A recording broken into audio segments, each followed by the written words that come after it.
할머니, 엄마 아빠가 할머니 집에 도장 찍는다고 했어요. 9살 손녀의 작은 목소리가 깊은 밤 김영분의 귀에 속삭였습니다. 평생 교회를 섬기며 성실히 살아온 68세 집사 김영분. 그런데 왜 갑자기 딸과 사위가 달라진 걸까요? 헌금 봉투 하나가 밝혀낸 충격적인 가족의 비밀을 지금 공개합니다. 늦은 밤 11시 인천 구도심의 다세대 주택. 김영분은 침실에서 성경을 읽고 있었습니다. 68년을 살아오면서 하루도 빠뜨리지 않고 지켜온 저녁 성경 읽기 시간이었죠. 밤이 깊을수록 더욱 간절해지는 기도 시간이기도 했습니다. 주님, 오늘도 평안한 하루를 주셔서 감사합니다. 딸 선희와 사위 강민이 그리고 우리 은별이가 건강하고 행복하게. 그때였습니다. 방문이 살그머니 열리더니 작은 발소리가 들렸습니다. 9살 손녀 최은별이 파자마 차림으로 들어왔습니다. 평소라면 이 시간에 곤히 잠들어 있을 시간인데 아이의 표정이 어딘지 어두워 보였습니다. 은별아, 왜 안 자고 있니? 무슨 일 있었어? 김영분은 성경을 덮고 아이를 품에 안았습니다. 은별의 작은 몸이 미세하게 떨리고 있었습니다. 할머니, 은별은 잠시 망설이더니 김영분의 귀에 입을 가까이 댔습니다. 엄마 아빠가 거실에서 얘기하는데 할머니 집에 도장 찍는다고 했어요. 김영분의 가슴이 순간 철렁 내려앉았습니다. 도장? 무슨 도장을 찍는다는 걸까요? 우리 은별이 그게 무슨 말이니? 엄마 아빠가 정확히 뭐라고 했는지 할머니한테 말해줄 수 있겠니? 은별은 고개를 갸웃거리며 생각에 잠겼습니다. 아이의 기억 속에서 어른들의 복잡한 대화를 정리하려고 애쓰는 모습이었죠. 아빠가 말했어요. 빨간 도장만 찍으면 끝이야. 어머니는 모르실 거야. 그랬어요. 그리고 엄마가 빨리빨리 해야 한다고 했어요. 김영분은 은별의 작은 어깨를 부드럽게 쓰다듬으며 마음속으로 복잡한 생각들이 교차하는 것을 느꼈습니다. 평생 모아서 산 이 집, 남편과 함께 꿈꾸며 마련한 이 보금자리에 무슨 일이 벌어지고 있는 걸까요? 할머니, 빨간 도장 찍으면 우리 집이 없어지는 건 아니죠? 은별의 순수한 눈망울이 김영분을 바라봤습니다. 김영분은 아이를 더욱 꽉 안아주었습니다. 마음 한편으로는 딸과 사위에 대한 의심이 스멀스멀 피어오르고 있었지만 아이 앞에서는 그 불안을 감출 수밖에 없었습니다. 우리 은별이가 나쁜 꿈을 꾼 게 아닐까? 할머니 집은 어디 안 가? 걱정하지 마. 하지만 김영분의 마음속 깊은 곳에서는 이미 경고음이 울리고 있었습니다. 평생 신앙으로 살아온 집사의 직감이 무언가 심상치 않다고 속삭이고 있었죠. 은별을 다시 재워주고 난 후 김영분은 잠들 수가 없었습니다. 창밖으로 보이는 인천 구도심의 야경을 바라보며 지난 몇 주간 딸과 사위의 행동을 되짚어 봤습니다. 평소보다 자주 찾아오더니 이상하게 친절했던 모습들, 집 곳곳을 유심히 살펴보던 사위의 시선들이 새삼 의미심장하게 느껴졌습니다. 주님, 제가 괜한 생각을 하고 있는 건 아니겠죠? 제 가족을 의심하는 이런 마음이 죄스럽습니다. 김영분은 무릎 꿇고 간절히 기도했습니다. 하지만 가슴 한편에서는 이미 무거운 예감이 자리 잡고 있었습니다. 다음 날 아침 7시, 김영분의 하루는 언제나처럼 새벽 기도로 시작되었습니다. 하지만 지난밤 은별의 말이 계속 머릿속을 맴돌았습니다. 주방에서 아침 준비를 하면서도 마음이 무거웠죠. 어머니, 안녕하세요. 사위 최강민이 거실에서 인사했습니다. 평소보다 일찍 온 모습이었죠. 45세의 강민은 언제나 예의 바르고 부드러운 말투를 사용했습니다. 겉보기에는 좋은 사위였지만 오늘 아침은 왠지 그 미소가 어색해 보였습니다. 어머니, 신문 가져왔어요. 강민은 신문을 식탁에 펼쳐놓더니 부동산 관련 기사들을 유심히 보기 시작했습니다. 평소 정치나 사회 뉴스에 관심이 많던 사위가 부동산 기사만 집중해서 보는 모습이 이상했습니다. 강민아, 요즘 부동산에 관심이 많구나? 김영분이 밥상을 차리며 자연스럽게 물어봤습니다. 아, 그냥 경제 공부 차원에서요. 요즘 집값이 많이 올랐다고 하더라고요. 강민은 신문에서 눈을 떼지 않고 대답했습니다. 그때 딸 박선희가 방에서 나왔습니다. 42세의 선희는 평소 교회 성가대원답게 단정한 모습이었지만 오늘따라 표정이 딱딱해 보였습니다. 어머니, 밥 차렸어요? 선희의 목소리에는 평소의 다정함이 없었습니다. 응, 얼른 앉아서 먹자. 은별이는? 아직 자고 있어요. 늦게 잤나 봐요. 김영부는 딸의 표정을 유심히 살펴봤습니다. 뭔가 마음에 걸리는 일이 있는 듯한 모습이었죠. 식사가 시작되었지만 분위기는 평소와 달랐습니다. 강민은 계속 신문만 들여다보고 선희는 밥을 먹으면서도 무표정했습니다. 선희야, 무슨 일 있니? 왜 그렇게 표정이 어두워? 김영분이 걱정스럽게 물었습니다. 선희는 젓가락을 놓더니 김영분을 바라봤습니다. 평소라면 어머니 괜찮아요라며 웃어넘겼을 텐데 오늘은 달랐습니다. 어머니, 이번 주일은 그냥 집에서 쉬세요. 김영분은 귀를 의심했습니다. 평생 교회 집사로 성실히 섬겨온 어머니에게 교회를 쉬라고? 이런 말을 들어본 적이 없었습니다. 뭐라고? 교회를 쉬라고? 어머니도 나이가 있으시잖아요.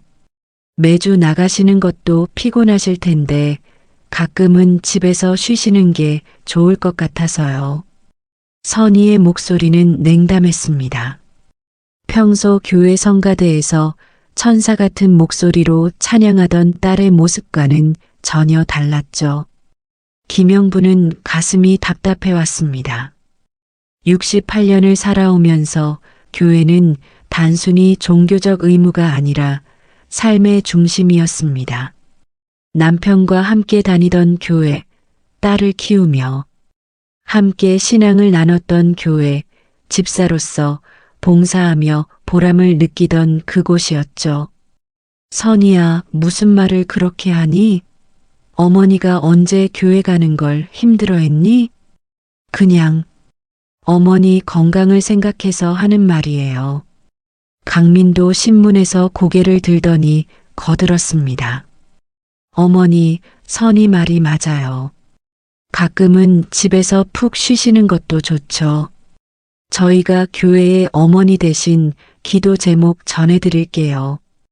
김영부는 두 사람의 모습을 번갈아 바라봤습니다.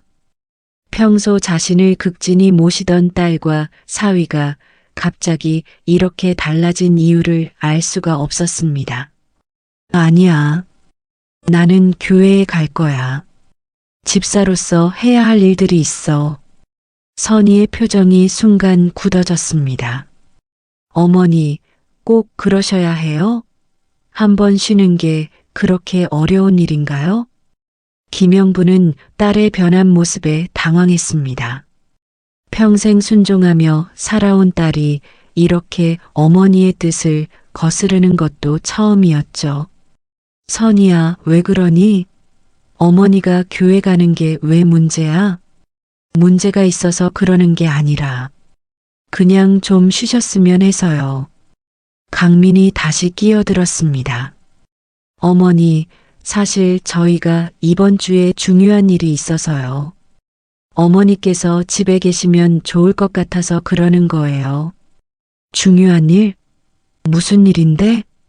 김영분이 물었지만 강민과 선희는 서로 눈빛만 주고받을 뿐 명확한 답변을 하지 않았습니다.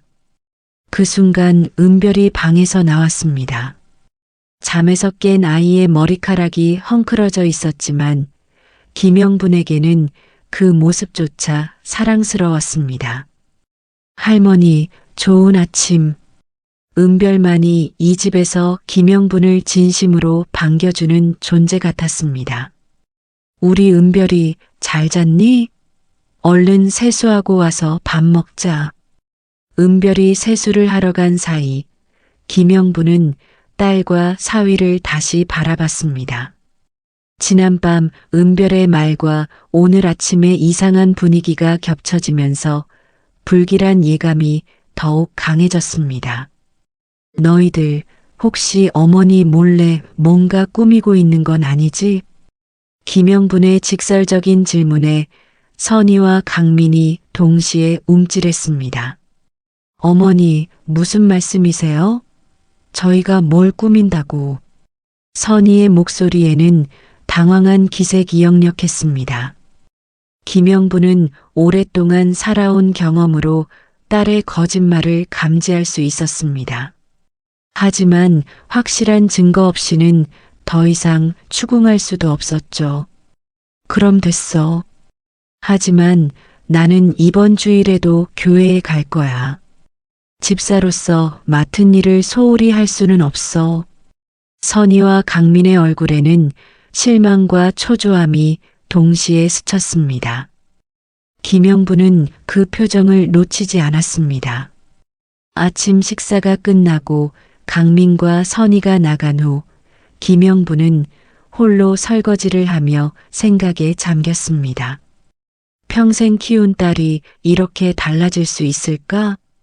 그리고 사위의 그 어색한 미소와 부동산 기사에 대한 관심은 무엇을 의미하는 걸까? 주님, 제게 지혜를 주세요. 무엇이 진실인지 알 수 있게 도와주세요. 김영분은 간절히 기도했습니다. 하지만 마음 한편으로는 이미 무언가 큰 일이 벌어지고 있다는 확신이 들고 있었습니다. 주일 아침, 김영분은 평소보다 일찍 일어났습니다. 딸과 사위의 반대에도 불구하고 교회에 가기로 한 마음은 변하지 않았죠.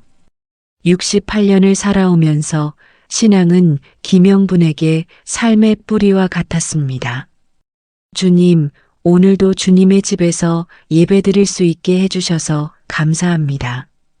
김영분은 정성스럽게 한복을 차려입었습니다. 남편이 살아계실 때 사준 연보라색 한복이었죠. 매주 주일이면 입는 이 옷은 김영분에게 특별한 의미가 있었습니다. 할머니, 정말 예뻐요. 은별이가 방에서 나와 김영분을 보며 환하게 웃었습니다. 아이의 순수한 미소가 어젯밤의 무거운 기분을 조금이나마 덜어주었죠. 우리 은별이도 할머니랑 교회 갈래? 네, 저도 갈래요. 교회에서 그림 그리기 시간이 있거든요. 은별이는 늘 그림 그리기를 좋아했습니다. 교회 주일학교에서도 그림 실력을 인정받아 여러 번 상을 받기도 했죠.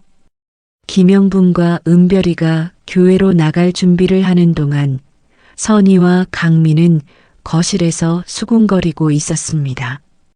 두 사람의 목소리가 작았지만 김영분의 예민해진 귀에는 분명히 들렸습니다. 왜 계속 교회에 가려고 하시지? 선희의 목소리였습니다.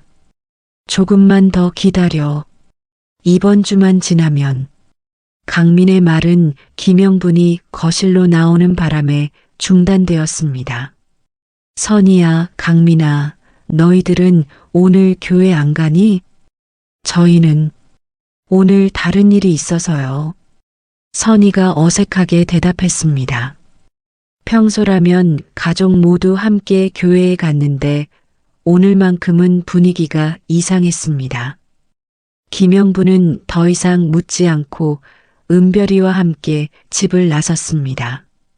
교회까지 가는 길, 은별이가 김영분의 손을 꼭 잡고 말했습니다. 할머니, 어제 엄마 아빠가 무서운 얘기했어요. 무서운 얘기? 네. 할머니가 교회 가면 안 된다고. 그리고 빨간 도장 얘기도 또 했어요. 김영분의 가슴이 다시 철렁했습니다. 어젯밤이 꿈이 아니었구나. 아이가 2번이나 같은 얘기를 한다면 분명 무언가 일어나고 있는 게 틀림없었습니다. 은별아, 엄마 아빠가 정확히 뭐라고 했는지 할머니한테 말해줄 수 있겠니? 아빠가 어머니가 교회 가시면 곤란하다고 했어요. 그리고 엄마가 이번 주가 중요하다고. 할머니, 무슨 뜻이에요? 9살 아이가 어른들의 복잡한 속내를 다 이해할 수는 없었지만 그 순수한 눈으로 본 것들이 김영분에게는 중요한 단서가 되고 있었습니다. 교회에 도착하자 평소처럼 반갑게 맞아주는 교우들이 있었습니다. 70세인 장복심 권사가 가장 먼저 다가왔습니다. 영분 집사님, 오늘도 이렇게 일찍 오셨네요. 그런데 선희 성가대원과 강민 집사는 어디 가셨나요? 아, 그냥 개인적인 일이 있다고 하더라고요. 김영부는 자세한 설명을 피했습니다. 아직 확실하지 않은 상황에서 교회 사람들에게 가족 얘기를 하고 싶지 않았죠. 예배가 시작되었습니다. 김영부는 집사석에 앉아 기도하며 마음의 평안을 찾으려 했습니다. 하지만 딸과 사위의 이상한 행동들이 계속 머릿속을 맴돌았죠. 주님, 제게 무슨 일이 일어나고 있는 건지 알려주세요. 제 가족들이 숨기고 있는 것이 무엇인지. 헌금 시간이 되었습니다. 김영부는 평소처럼 헌금 봉투를 준비했습니다. 비록 많은 액수는 아니었지만 감사한 마음으로 드리는 11조와 감사헌금이었죠. 예배가 끝난 후 김영부는 집사로서 헌금함을 정리하는 일을 도왔습니다. 다른 집사님들과 함께 헌금 봉투들을 하나씩 확인하며 장부에 기록하는 작업이었죠. 영분 집사님, 이 봉투 좀 보세요. 옆에서 함께 작업하던 이진수 집사가 이상한 표정으로 헌금 봉투 하나를 내밀었습니다. 김영분이 받아본 헌금 봉투는 평범해 보였습니다. 하지만 겉봉투를 자세히 보니 이상한 점이 있었죠. 보통 헌금 봉투에는 이름과 헌금 종류를 적는데 이 봉투에는 낯선 필체로 이상한 글씨가 적혀 있었습니다. 위임장 수고비. 김영부는 그 글씨를 보고 깜짝 놀랐습니다. 헌금 봉투에 웬 위임장? 그것도 수고비라니? 이게 대체 무슨 뜻일까요? 이진수 집사님, 이런 헌금 봉투 처음 보시죠? 네, 저도 15년째 헌금 정리를 도와드리고 있는데 이런 건 처음이에요. 누가 장난으로 써놓은 건 아닐까요? 하지만 김영분의 직감은 이것이 단순한 장난이 아니라고 말하고 있었습니다. 어젯밤 은별의 말, 오늘 아침 딸과 사위의 이상한 행동, 그리고 지금 이 수상한 헌금 봉투까지 모든 것이 연결되어 있는 것 같았습니다. 집사님, 이 봉투 안에 돈이 들어있나요? 이진수 집사가 봉투를 열어보니 5만 원이 들어있었습니다. 그런데 지폐와 함께 작은 쪽지 하나가 더 들어 있었죠. 이것도 이상하네요. 쪽지에는 간단한 메모가 적혀 있었습니다. 목요일 오후 3시 공증사무소. 잊지 마세요. 김영분의 손이 미세하게 떨렸습니다. 공증사무소, 위임장, 이 모든 것이 자신과 관련이 있다는 섬뜩한 기분이 들었습니다. 영분 집사님, 괜찮으세요? 얼굴이 많이 안 좋아 보이는데. 아니에요, 괜찮아요. 그런데 이 봉투는 제가 가져가도 될까요? 뭔가 이상한 점이 있는 것 같아서요. 물론이죠. 혹시 무슨 문제가 있으면 목사님께 보고드려야겠네요.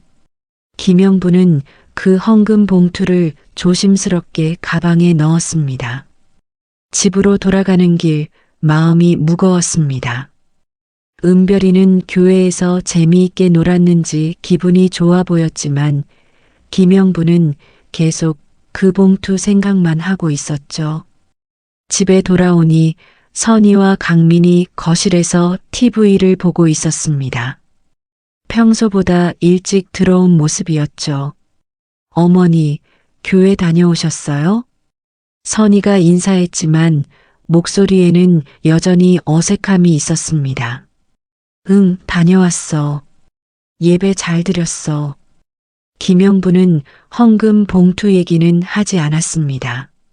아직 확실하지 않은 상황에서 성급하게 판단할 필요는 없다고 생각했죠. 은별아, 오늘 교회에서 뭐 했니? 강민이 은별에게 물었습니다. 그림 그렸어요. 오늘 선생님이 우리 집이라는 주제로 그리라고 하셨거든요. 은별이는 신이 나서 자신이 그린 그림을 가방에서 꺼냈습니다. A사 용지에 색연필로 그린 그림이었죠. 김영분이 그림을 보는 순간 온몸에 소름이 돋았습니다. 그림 속에는 집이 그려져 있었는데 창문마다 빨간 동그라미가 그려져 있었습니다. 마치 도장을 찍은 것처럼 말이죠. 그리고 집 옆에는 울고 있는 할머니 모습도 그려져 있었습니다. 은별아, 이 빨간 동그라미는 뭐니? 김영분이 떨리는 목소리로 물었습니다. 아빠가 말한 빨간 도장이에요. 아빠가 빨간 도장 찍으면 할머니 집이 다른 사람 것이 된다고 했거든요. 그 순간 거실이 조용해졌습니다.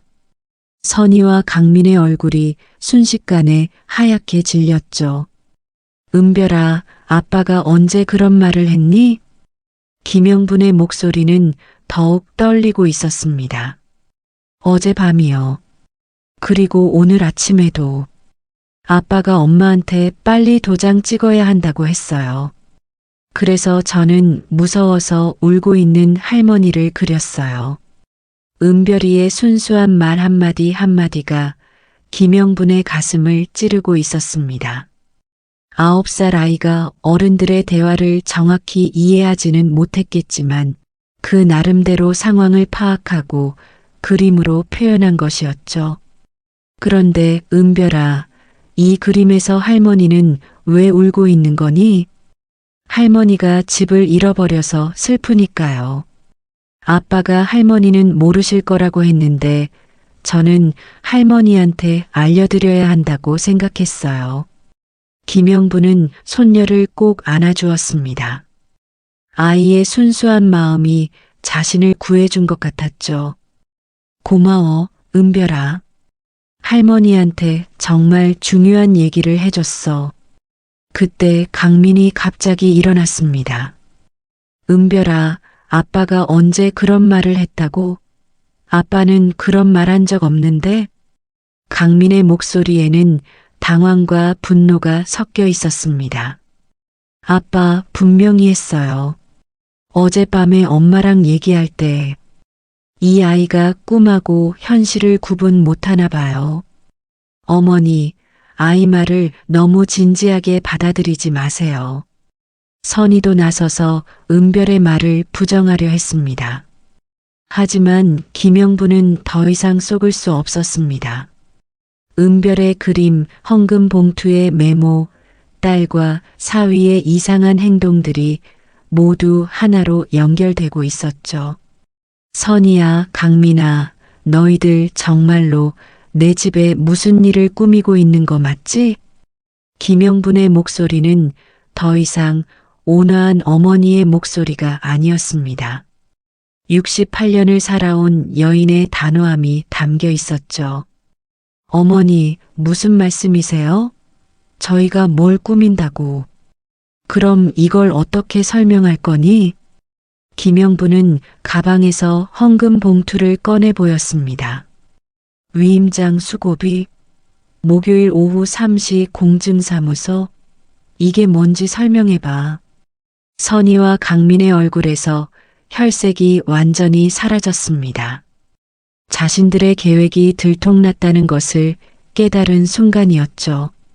어머니, 그게 아니에요. 선희의 목소리가 떨리기 시작했습니다. 그게 아니긴 뭐가 아니야. 너희들이 내 등 뒤에서 내 집을 팔려고 꾸민 거 아니야? 김영분의 목소리가 높아졌습니다. 평생 참고 살아온 어머니의 분노가 터져나오는 순간이었죠. 어머니, 진정하세요. 오해가 있는 것 같은데. 강민이 진정시키려 했지만 이미 늦었습니다. 오해? 내 손녀가 그린 이 그림도 오해야? 은별이가 2번이나 들은 너희들 대화도 오해야? 김영부는 은별의 그림을 들어보였습니다. 빨간 도장이 찍힌 집과 울고 있는 할머니가 그려진 그 그림을 말이죠. 이 아이가 거짓말을 한다고 생각해? 9살 아이가 이런 걸 어떻게 상상으로 그려? 선희가 파이널리 입을 열었습니다. 어머니, 저희가 잠깐 실수? 위임장 위조가 실수야? 내 집을 내 몰래 팔려는 게 실수야? 김영분의 목소리는 분노와 실망이 섞여 있었습니다. 평생 키운 딸이 그리고 믿었던 사위가 자신을 이렇게 배신할 줄은 꿈에도 몰랐던 거죠. 은별이는 어른들의 싸움이 무서워 김영분의 치마를 꼭 붙잡고 있었습니다. 할머니, 무서워요. 김영분은 손녀를 보호하듯 안아주며 말했습니다. 은별아, 괜찮아. 할머니가 있어. 아무도 우리 집을 가져갈 수 없어. 그리고 선희와 강민을 날카롭게 바라보며 단호하게 말했습니다. 너희들이 한 짓거리를 내가 다 알아낼 거야. 그리고 절대로 용서하지 않을 거야. 김영분의 마음속에는 이미 확고한 결심이 서 있었습니다. 자신의 재산을 지키고 손녀를 보호하고 이 모든 진실을 밝혀내겠다는 의지가 말이죠. 평생을 신앙으로 살아온 집사 김영분에게 가족의 배신은 그 어떤 시련보다도 큰 상처였습니다. 하지만 포기할 수는 없었습니다. 은별이를 위해서라도 끝까지 싸워야 했으니까요.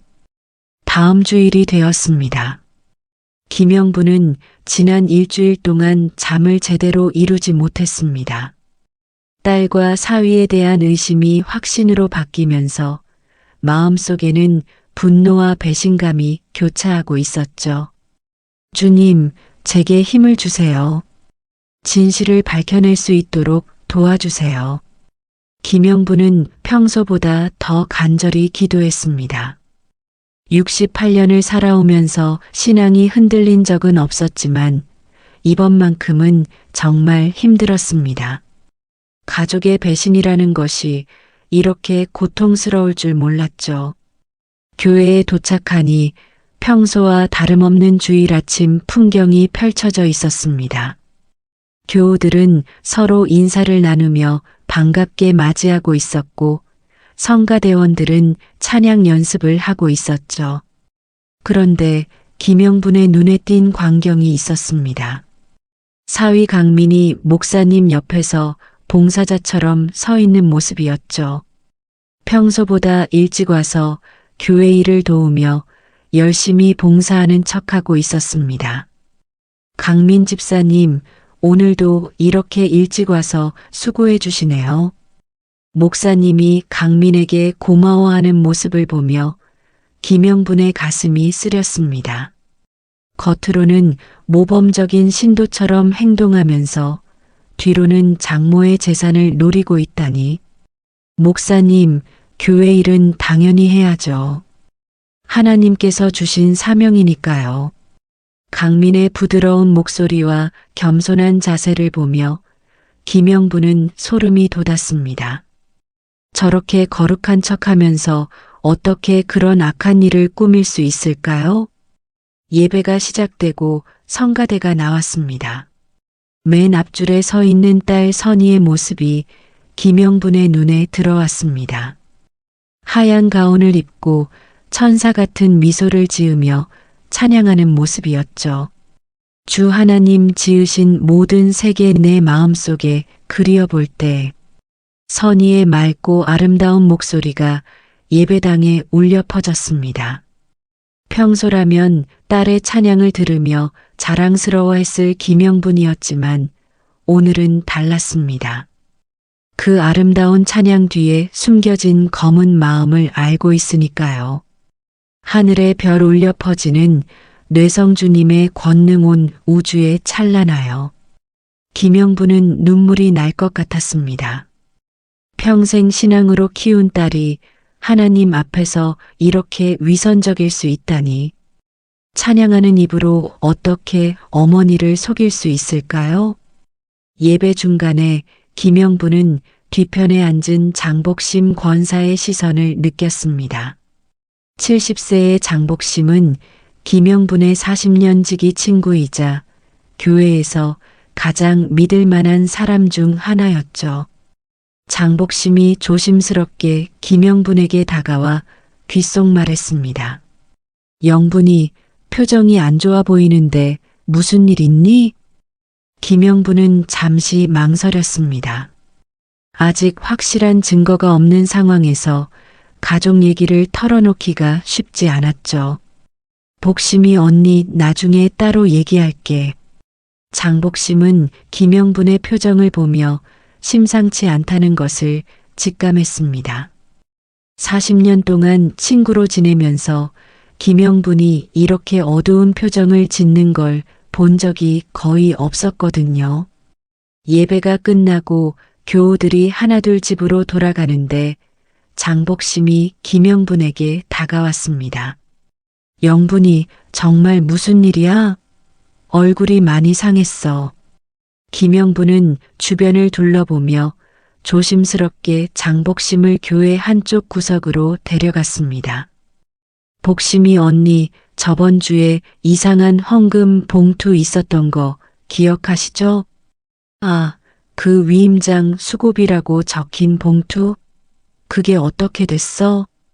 김영분은 지난 일주일 동안 있었던 일들을 장복심에게 털어놓기 시작했습니다. 은별이의 그림, 딸과 사위의 이상한 행동, 그리고 자신의 의심들을 말이죠. 세상에 그런 일이. 장복심의 얼굴이 점점 굳어갔습니다. 복심이 언니, 혹시 요즘 선이나 강민이 교회에서 누구와 자주 어울리는지 보신 적 있어요? 장복심은 잠시 생각하더니 고개를 끄덕였습니다.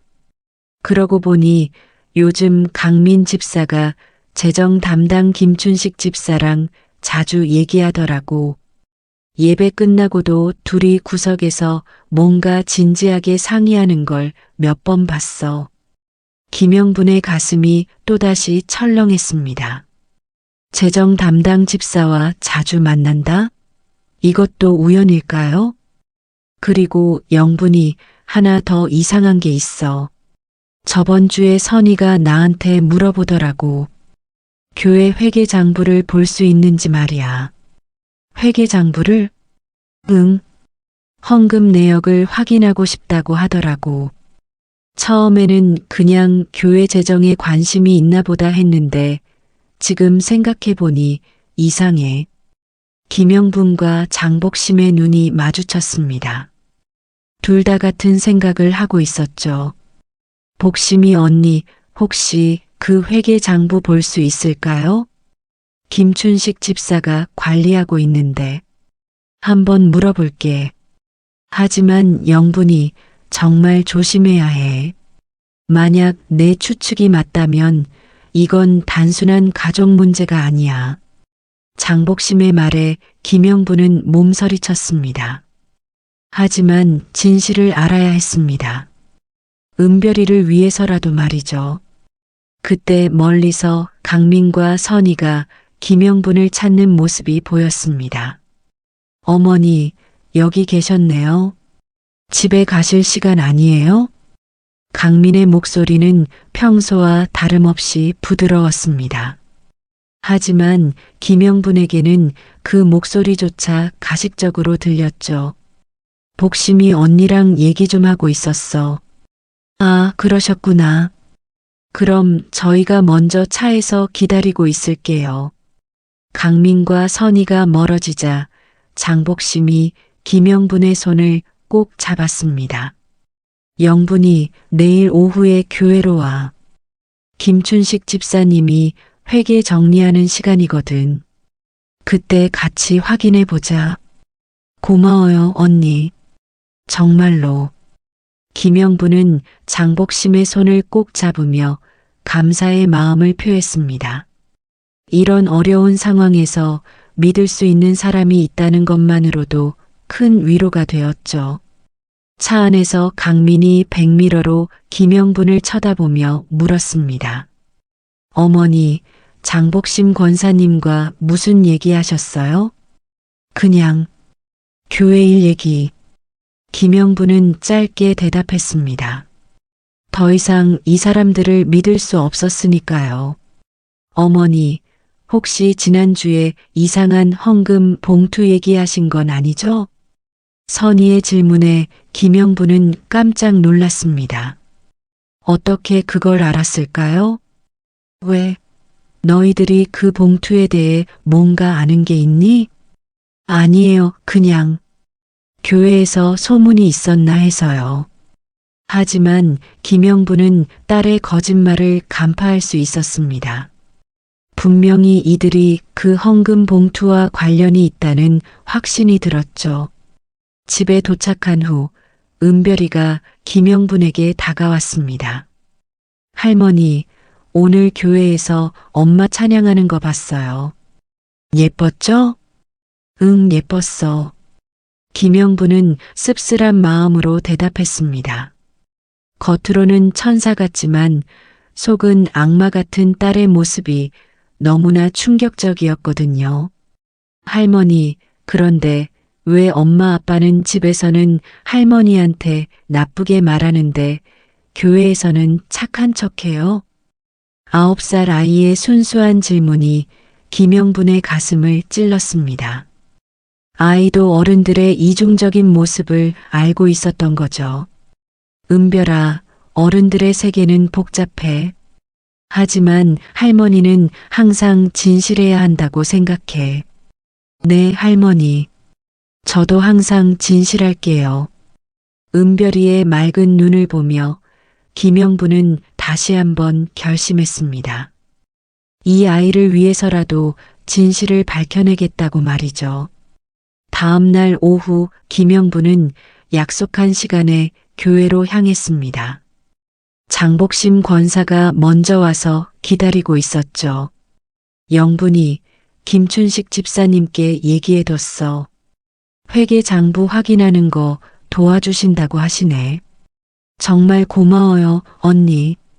김영분의 마음은 복잡했습니다. 한편으로는 진실을 알고 싶었지만 다른 한편으로는 자신의 의심이 맞을까봐 두려웠죠. 김춘식 집사가 교회 사무실에서 나왔습니다. 60대 중반의 그는 15년째 교회 재정을 담당하고 있는 신뢰받는 집사였죠. 영분 집사님, 무슨 일로 회계장부를 보시려고 하시나요? 춘식 집사님, 사실 저번 주에 이상한 헌금 봉투가 있었거든요. 혹시 그와 관련된 내용이 있는지 확인하고 싶어서요. 김춘식 집사는 고개를 끄덕이며 사무실로 안내했습니다. 아, 그 위임장 수고비라고 적힌 봉투 말씀이시죠? 저도 그게 이상했어요. 사무실에는 두꺼운 회계 장부들이 정리되어 있었습니다. 김춘식 집사가 최근 몇 주간의 헌금 내역을 펼쳐 보였죠. 여기 보시면 헌금자 명단과 금액이 기록되어 있어요. 그런데 이상한 점이 있어요. 김춘식 집사가 손가락으로 가리킨 곳을 보니 며칠 전 날짜에 낯선 필체의 기록이 있었습니다. 이 글씨체 어디서 본 것 같은데. 김영분이 자세히 보니 바로 헌금 봉투에 적혀 있던 그 필체와 똑같았습니다. 춘식 집사님, 이 글씨 누가 쓴 건가요? 이상하게도 제가 쓴 게 아니에요. 분명히 누군가 제가 없을 때 장부에 기록한 것 같은데. 김영분과 장복심이 서로 눈을 마주쳤습니다. 이상한 일이 벌어지고 있다는 것이 더욱 명확해졌죠. 혹시 요즘 강민 집사가 이 사무실에 자주 왔었나요? 장복심이 조심스럽게 물었습니다. 아, 그러고 보니 지난주에 몇 번 왔었네요. 교회 봉사에 관심이 많다고 하면서 회계 업무도 배우고 싶다고 하더라고요. 김영분의 가슴이 쿵쾅거렸습니다. 사위가 교회 회계에 손을 댔다는 것일까요? 춘식 집사님, 혹시 이 사무실에 CCTV가 있나요? 네, 있어요. 교회 재정을 보관하는 곳이니까 보안을 위해 설치했거든요. 김영분은 희망의 빛을 받습니다. CCTV가 있다면 강민이 무엇을 했는지 확인할 수 있을 것 같았죠. 그 CCTV 영상을 볼 수 있을까요? 김춘식 집사는 잠시 망설이더니 고개를 끄덕였습니다. 교회 재정과 관련된 일이니까 한번 확인해 보죠. 컴퓨터를 켜고 지난주 날짜의 영상을 재생했습니다. 며칠분의 영상을 빨리 감기로 보다가 강민이 혼자 사무실에 있는 장면이 나왔습니다. 이게 언제 영상인가요? 지난 목요일 오후네요. 제가 잠시 나간 사이에 영상 속에서 강민은 회계장부를 펼쳐놓고 뭔가를 쓰고 있었습니다.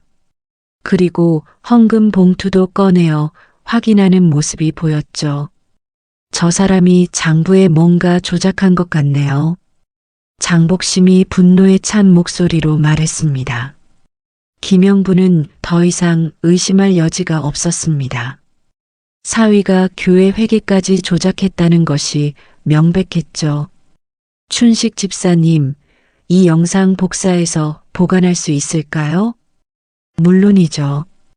이건 명백한 회계 조작이에요. 목사님께도 보고해야겠어요. 그 순간 김영분의 휴대폰이 울렸습니다. 부동산 중개인에게서 온 전화였죠. 여보세요? 김영분 집사님이시죠? 저 지난번에 댁 근저당 관련해서 연락드렸던 공인중개사입니다. 김영분의 얼굴이 하얗게 질렸습니다. 근저당? 자신은 그런 걸 설정한 적이 없는데. 근저당이요? 저는 그런 거 한 적 없는데요. 그런데 서류상으로는 위임장과 함께 근저당 설정이 되어 있는데요. 혹시 가족분 중에. 김영분은 휴대폰을 쥔 손이 떨렸습니다. 위임장? 근저당? 이미 일이 이만큼 진행되었다는 말인가요? 죄송하지만 직접 만나서 얘기할 수 있을까요?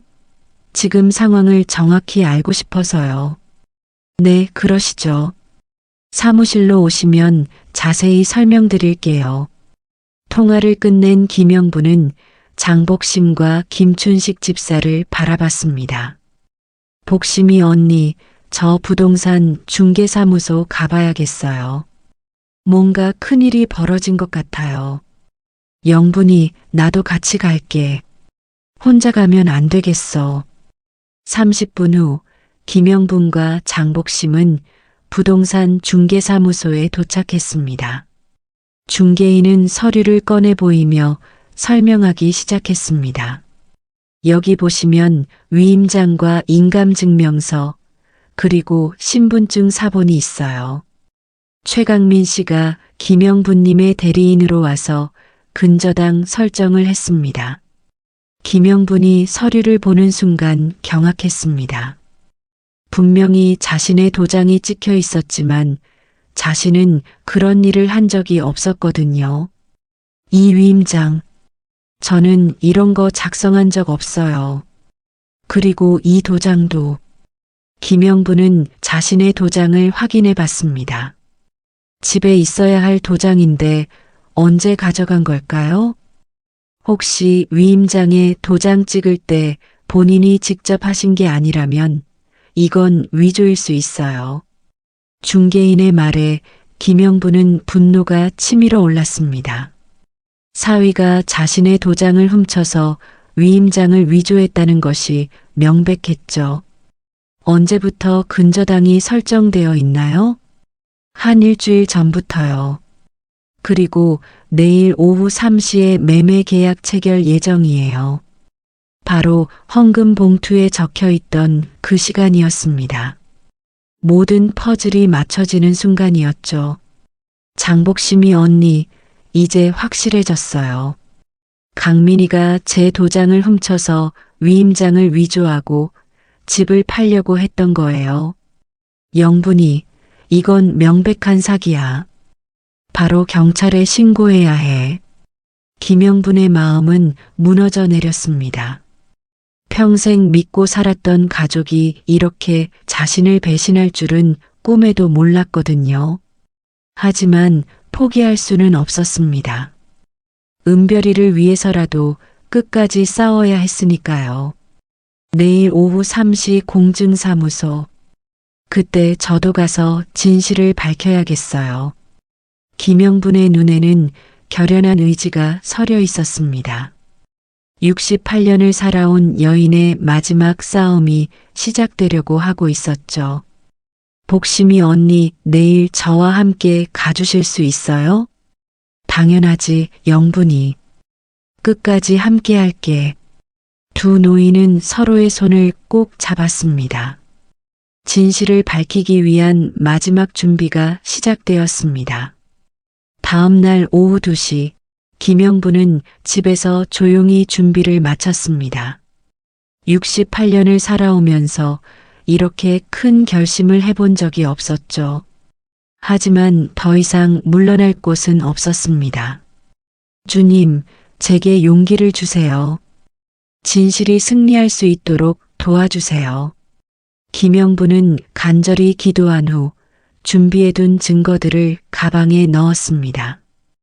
헌금 봉투, 교회 CCTV 영상이 담긴 USB, 은별이의 그림, 그리고 부동산 중개사무소에서 복사해온 위조된 위임장까지 모든 증거가 준비되었죠. 할머니, 어디 가세요? 은별이가 방에서 나와 물었습니다. 할머니가 중요한 일이 있어서 잠깐 나갔다 올게. 은별이는 집에서 그림이나 그리고 있어. 네, 할머니. 그런데 할머니, 얼굴이 무서워 보여요. 김영부는 억지로 미소를 지으며 은별이의 머리를 쓰다듬었습니다. 할머니가 무서운 게 아니라 용감한 거야. 우리 은별이를 지키기 위해서 말이야. 그때 강민과 선희가 거실에서 나왔습니다. 평소보다 차려입은 모습이었죠. 어머니, 어디 가시는 거예요? 선희가 물었지만 김영부는 대답하지 않았습니다. 대신 두 사람을 차갑게 바라보며 말했습니다. 너희들도 나갈 일이 있지? 3시에 공증사무소 가야 하는 거 아니야? 강민과 선희의 얼굴이 순간 하얗게 질렸습니다. 자신들의 계획을 김영분이 알고 있다는 것을 깨달은 순간이었죠. 어머니, 그게 아니에요. 그게 아니긴 뭐가 아니야. 내 집을 내 몰래 팔려고 한 게 맞잖아. 김영분의 목소리가 높아졌습니다. 68년을 살아오면서 이렇게 분노한 적이 없었죠. 어머니, 진정하시고 얘기해요. 오해가 있는 것 같은데. 강민이 진정시키려 했지만 김영분은 더 이상 속을 마음이 없었습니다. 오해? 위임장 위조도 오해야? 내 도장 훔쳐서 근저당 설정한 것도 오해야? 어머니, 어떻게 그런 걸 아시는? 선희의 말이 끝나기 전에 김영분이 냉소적으로 웃었습니다. 내가 어떻게 아는지 궁금하지? 오늘 3시에 공증사무소에서 직접 보여줄게. 너희들이 한 짓거리를 다 가져왔거든. 강민과 선희는 당황했습니다. 완벽하다고 생각했던 자신들의 계획이 어떻게 들통났는지 이해할 수 없었죠. 자, 이제 진실을 밝힐 시간이야. 3시에 공증사무소에서 만나자. 김영분은 가방을 메고 집을 나섰습니다. 뒤에서 강민과 선희가 뭔가 말하려 했지만 더 이상 들으려 하지 않았죠. 교회 앞에서 장복심 권사가 기다리고 있었습니다. 영분이 준비됐니? 네, 언니. 모든 증거를 가져왔어요. 두 사람은 함께 공증사무소로 향했습니다. 가는 길에 김영분은 지난 며칠간의 일들을 되짚어봤습니다. 은별이의 순수한 고발, 헌금 봉투의 수상한 메모, 교회에서 발견한 결정적 증거들까지 모든 것이 이 순간을 위한 준비였다는 생각이 들었죠. 오후 3시 공증사무소 앞에 도착하니 강민과 선희가 이미 와 있었습니다. 두 사람의 표정은 어둡고 초조해 보였죠. 어머니, 선희가 다가오려 했지만 김영분은 냉정하게 손을 저었습니다. 이제 와서 어머니라고 부르지 마. 자식이 어미를 이렇게 속이는 법이 어디 있어? 공증사무소 안으로 들어가니 공증인과 부동산 중개인이 기다리고 있었습니다. 오늘 매매 계약 체결하러 오신 분들이시죠? 공증인이 인사했습니다. 잠깐요. 김영분이 손을 들며 말했습니다. 계약 진행하기 전에 확인해야 할 것이 있습니다. 김영분은 가방에서 준비해온 증거들을 하나씩 꺼내기 시작했습니다. 먼저 헌금 봉투를 내밀었죠. 이것부터 보세요. 위임장 수고비라고 적힌 헌금 봉투입니다. 그리고 이 안에 들어있던 메모에는 목요일 오후 3시 공증사무소라고 적혀 있었어요. 바로 오늘 이 시간 말이죠. 공증인과 부동산 중개인이 봉투를 확인했습니다. 그리고 이건 우리 교회 CCTV 영상입니다. 김영분은 USB를 꺼내 보였습니다. 이 영상에는 최강민 씨가 교회 회계 장부를 조작하는 모습이 고스란히 담겨 있어요. 강민의 얼굴이 창백해졌습니다. 어머니, 그건 아직 끝나지 않았어. 김영분은 은별이의 그림을 펼쳐 보였습니다. 이건 내 손녀가 그린 그림이에요. 집 창문마다 빨간 동그라미가 그려져 있죠? 9살 아이가 어른들의 대화를 듣고 그린 거예요. 빨간 도장 찍으면 할머니 집이 없어진다는 말을 듣고 말이에요. 공증인이 그림을 자세히 보며 고개를 끄덕였습니다. 마지막으로 이것이 결정적 증거입니다. 김영분은 위조된 위임장을 내밀었습니다. 이 위임장에 찍힌 도장은 분명히 제 것이지만 저는 이런 서류에 도장을 찍은 적이 없습니다. 최강민 씨가 제 도장을 훔쳐서 위조한 거예요. 공증인은 심각한 표정으로 서류들을 검토했습니다. 이것은 명백한 사문서 위조입니다. 바로 경찰에 신고해야겠네요. 그 순간 강민이 무릎을 꿇었습니다. 어머니, 죄송합니다. 정말 죄송합니다. 선희도 눈물을 흘리며 김영분 앞에 무릎을 꿇었죠. 어머니, 저희가 잘못했어요. 용서해 주세요. 하지만 김영분의 마음은 이미 돌이킬 수 없을 만큼 상처받았습니다. 용서? 평생 키운 딸이 어미를 이렇게 속이고도 용서를 바라? 김영분의 목소리는 차갑고 단호했습니다. 어머니, 저희가 빚 때문에 정말 어쩔 수 없는 상황이었어요. 강민이 울먹이며 변명했지만 김영분은 들으려 하지 않았습니다. 어쩔 수 없어서 범죄를 저질러? 그럼 다른 사람들은 다 어떻게 사는데? 공증인이 경찰에 신고 전화를 걸었습니다. 곧 경찰이 올 예정이었죠. 복심이 언니 고마워요. 언니가 아니었다면 이런 진실을 밝혀낼 수 없었을 거예요. 영분이 당연한 일이야. 이런 일을 그냥 넘어갈 수는 없잖아. 30분 후 경찰이 도착했습니다. 강민과 선희는 사문서 위조 및 사기 혐의로 조사를 받게 되었죠. 어머니, 은별이는 어떻게 되는 건가요? 선희가 마지막으로 물었습니다. 은별이는 내가 키울 거야.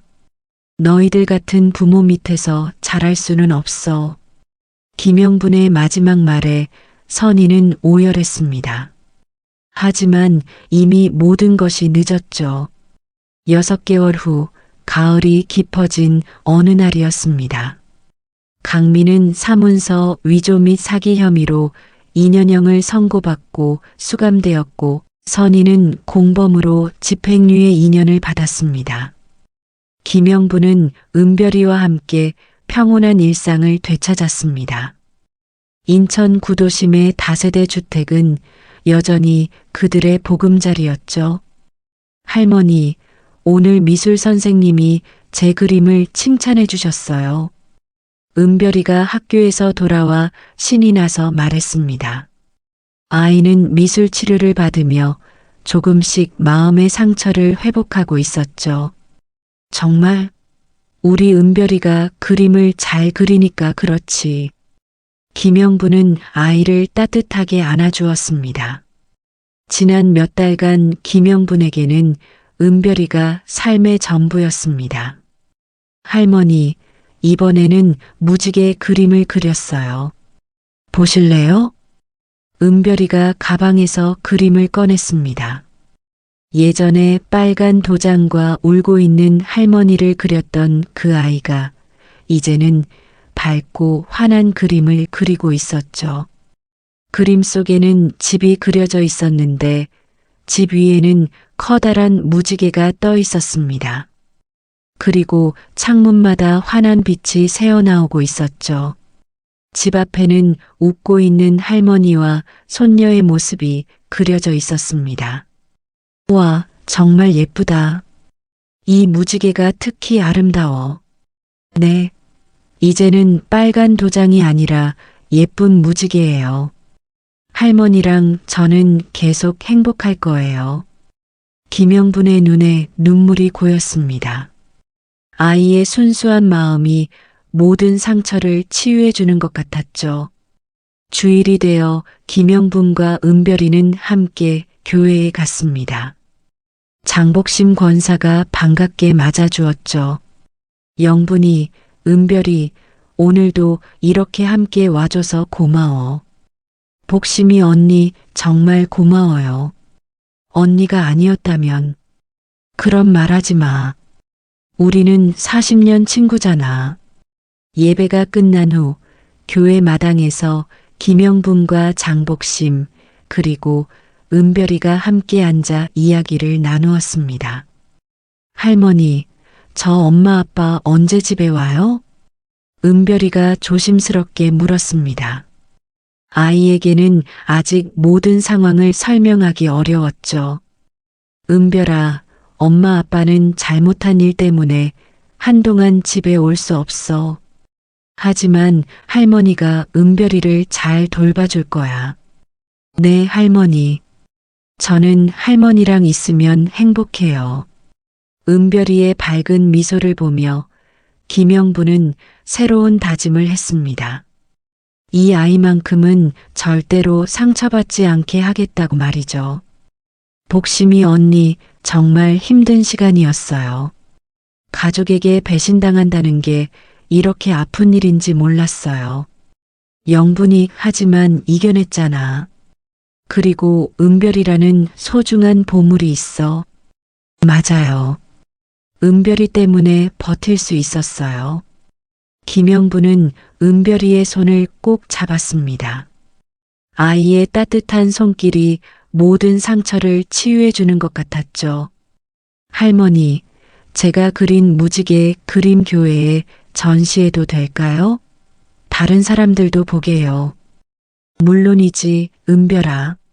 내가 그린 아름다운 그림을 많은 사람들이 봤으면 좋겠어. 그날 저녁 집으로 돌아온 김영분과 은별이는 함께 저녁을 준비했습니다. 작은 식탁이지만 두 사람에게는 충분했죠. 할머니, 제가 어른이 되면 할머니를 잘 모실 거예요. 고마워, 은별아. 할머니도 은별이를 끝까지 지켜줄 거야. 창밖으로 인천 구도심의 저녁 노을이 보였습니다.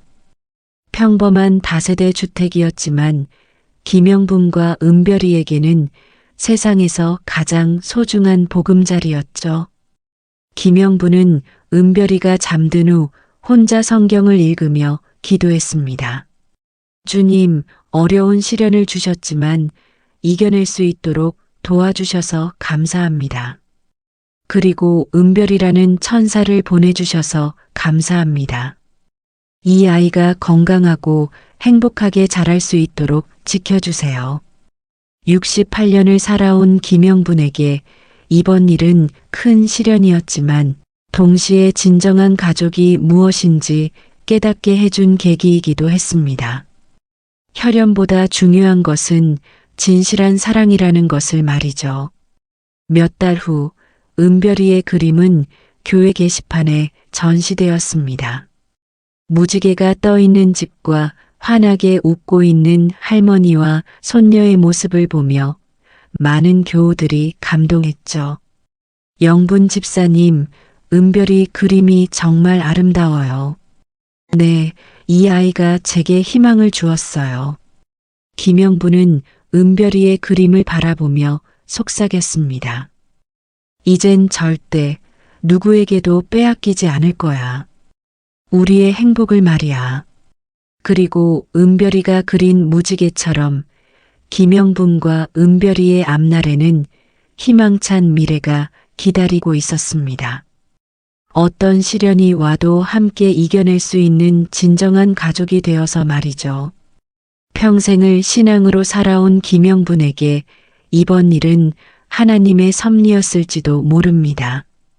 가족의 배신이라는 큰 시련을 통해 더욱 강해지고 진정한 사랑이 무엇인지 깨닫게 된 것 말이죠. 그리고 은별이라는 소중한 보물을 얻게 된 것은 모든 고통을 상쇄하고도 남는 축복이었습니다.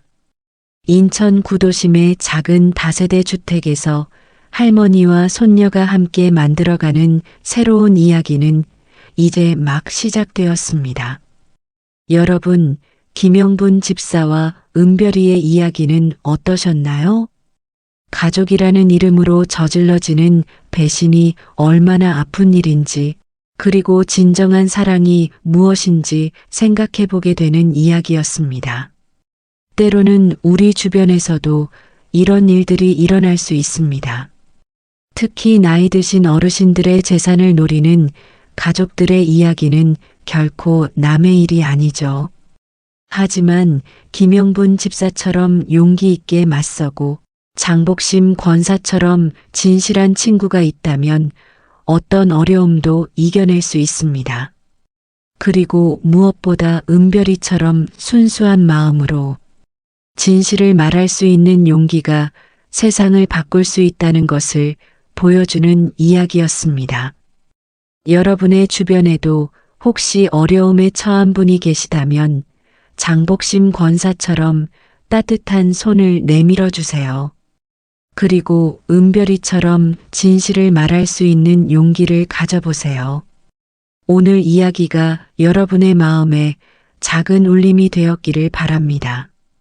이 이야기가 마음에 드셨다면 구독과 좋아요 버튼을 눌러주세요.